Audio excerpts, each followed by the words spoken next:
Ezequiel, buenos días y gracias por atendernos. ¿Cómo estás? Hola, buenos días, ¿cómo estás? Muy bien, muy bien. Muchas gracias por estar con nosotros. La idea de Ezequiel es hablar un poquito de la realidad del productor en un complejo panorama económico. Estamos atravesando, digamos, una situación con un cepo cambiario que complica la operatoria. Hace un par de días Guido Sandleris, el presidente del Banco Central, explicaba, ¿no?, las consecuencias del cepo y decía, bueno, sabemos que para la economía restricciones cambiarias como esta no son gratuitas. Imagino que no lo serán. Y la idea es conocer un poquito cómo le pega esto al productor. ¿Cómo podemos describir un poco este panorama de hoy? Sí, mirá, el panorama es muy complejo porque básicamente, digamos, el fruto de todas las incertidumbres que hoy tiene el productor, que está en plena etapa de siembra, ¿no?, de la cosecha gruesa, y está empezando a ver también cómo va a recoger la cosecha fina, que ya arranca, ¿no?, a partir de mediados de noviembre y diciembre. Entonces ahí, en esa situación, ¿no?, el productor tiene que tomar decisiones y hoy el panorama político, económico, parece, digamos, bastante complejo, básicamente por la falta de señales que existen respecto del candidato, bueno, ya no candidato, sino que el que ganó las elecciones el domingo. Entonces, en la medida que se vayan conociendo con más claridad los distintos temas que cómo va a abordar, digamos, los principales puntos que hacen al sector, el sector va a poder tener mayor claridad, pero bueno, en este momento la verdad es que se está navegando, digamos, con un piloto automático, pero con mucha niebla, ¿no? Claro, está bastante claro por lo que vemos en las campañas últimas que pasaron, que más allá de las condiciones meteorológicas, si acompañan, si no acompañan, cuando hay ciertas certidumbres de la política, el productor responde, digo, venimos de una campaña récord, ¿no? Sí, efectivamente.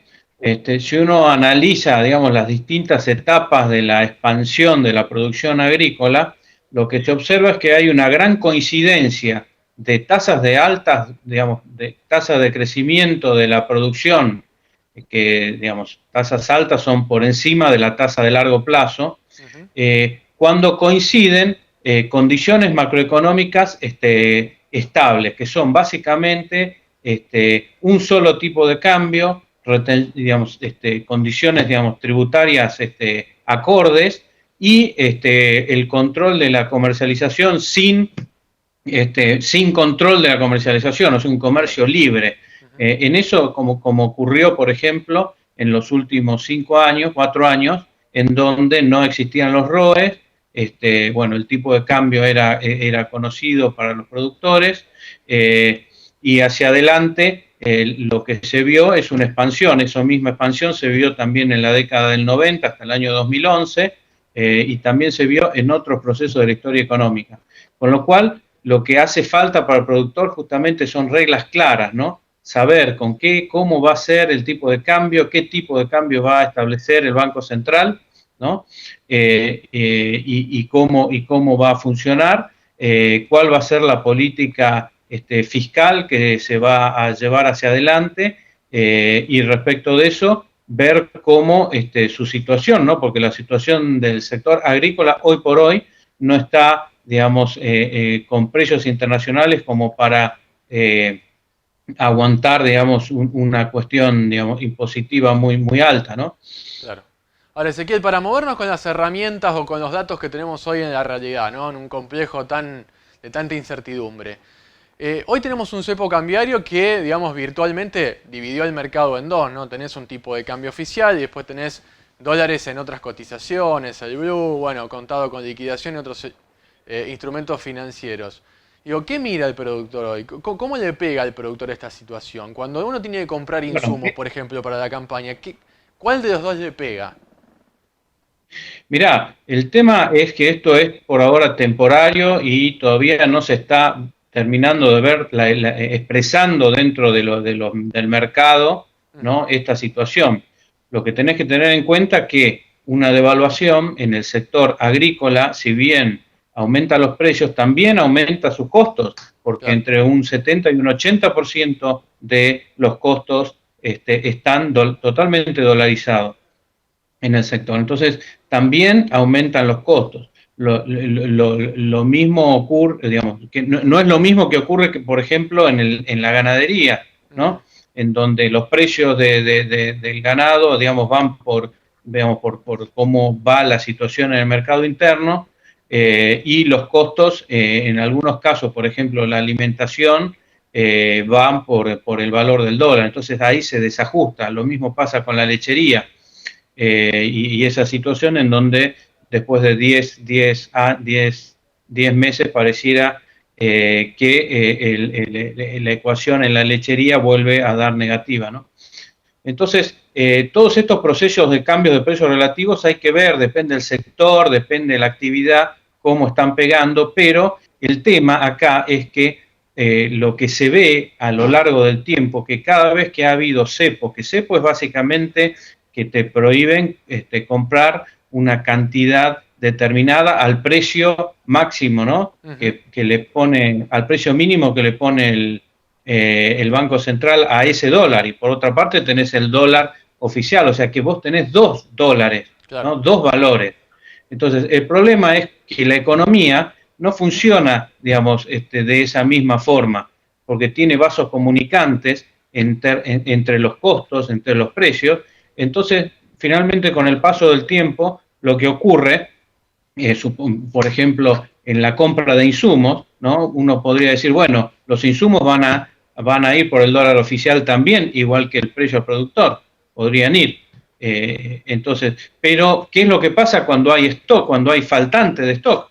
¿No? Ujú. Empiezan el tema de las listas de importación, el tema de cómo se prioriza la entrega de los dólares para las importaciones. Entonces, ahí hay un tema en donde se empiezan a jugar las distintas variables, y si eso se suma en algún momento puntual el tema de algún faltante de stock, eso ya empieza a hacer que se exprese el otro tipo de cambio, el del mercado libre. Por eso es que es muy importante poder tener un solo tipo de cambio, o sea, para todas las operaciones, o sea, que el tipo de cambio sea único, porque eso justamente es lo que le da la previsibilidad para que los costos Ujú. y los precios estén atados a un mismo valor. Entiendo perfectamente. Supuestamente el 13, si no me equivoco, 13 de noviembre se termina la vigencia de este decreto presidencial que indica que los precios de los combustibles tienen que mantenerse quietos, ¿no? Sabemos que con una devaluación tan grande como hubo en Argentina es difícil mantener una política de ese tipo. Digo, al productor el tema del combustible en particular, ¿cómo le pega, Ezequiel? Sí, mirá, al productor el tema, entendemos, ¿no? Que este congelamiento que se aplicó eh, tiene un atraso del precio del gasoil del torno del 20%, en función de cómo evolucionaron el tipo de cambio y el precio del petróleo desde julio hasta ahora, Ujú. este momento en el cual estuvo toda esta situación. Con lo cual, esa situación le impacta al productor, como ya te dije, a la agricultura, distinto que a la ganadería y a las producciones regionales, ¿no? Ujú. Nosotros, digamos, si el precio del gasoil se mueve como, digamos, un 20%, o sea, pasaría de lo que estamos hablando hoy, de 60 de 46, casi 47 pesos a 56 pesos, o sea, son 9 pesos con 40, digamos, adicionales, ese aumento. Bueno, y eso en función de lo que el campo consume, que es el sector que más gasoil demanda, ¿no? Ujú. Más de un tercio del consumo nacional de gasoil lo demanda el sector agropecuario en su conjunto. Esos 9,40 pesos por litro serían algo así como 620 millones de dólares, que, digamos, debería afrontar el sector frente justamente a volver a poner acorde los precios después del congelamiento.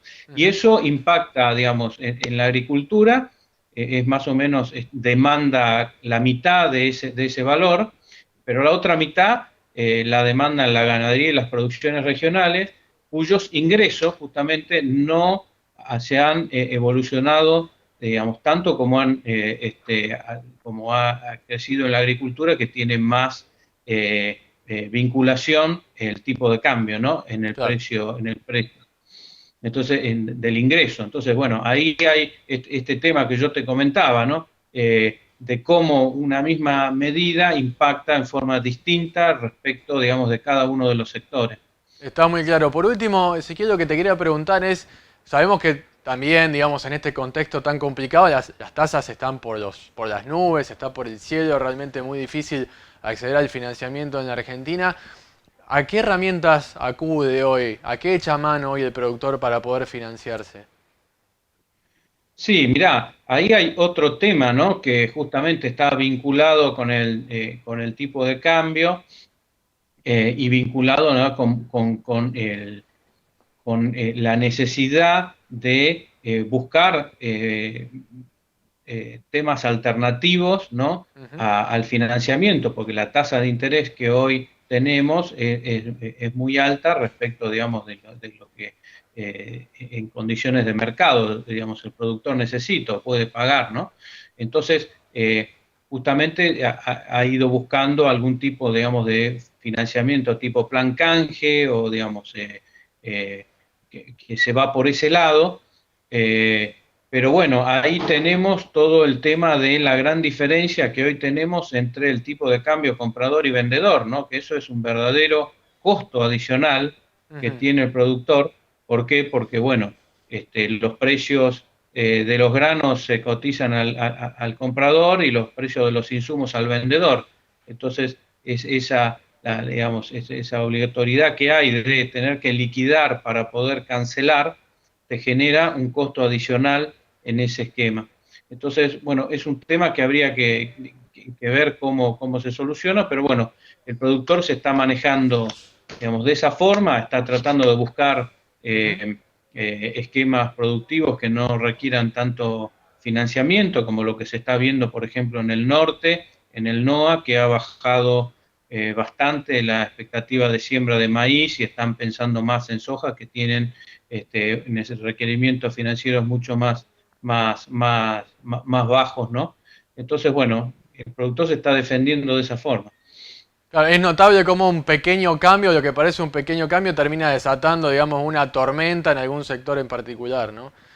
Eh, Claro, ¿por qué? Porque todos estos movimientos hay que verlos muy bien, porque para algunos sectores, viste, pueden ser complejos, para otros sectores por ahí no tanto, pero bueno, ujú.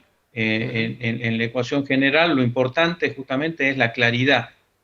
Digamos, el productor necesita, digamos, está sembrando hoy y sin saber bien cómo va a ser su ingreso a cosecha. Entonces, es fundamental que exista una mayor claridad de todas este, estas cuestiones Sí, que sí. hacen a la macroeconomía, ¿no? Que necesitamos saber cómo van a hacer para poder tener la previsibilidad para expandir. Y teniendo en cuenta, ¿no? Que este año no pinta climáticamente tan bueno como lo excepcional que fue la campaña pasada, ¿no? Ujú. Con lo cual, ahí también es otro tema a tener en cuenta.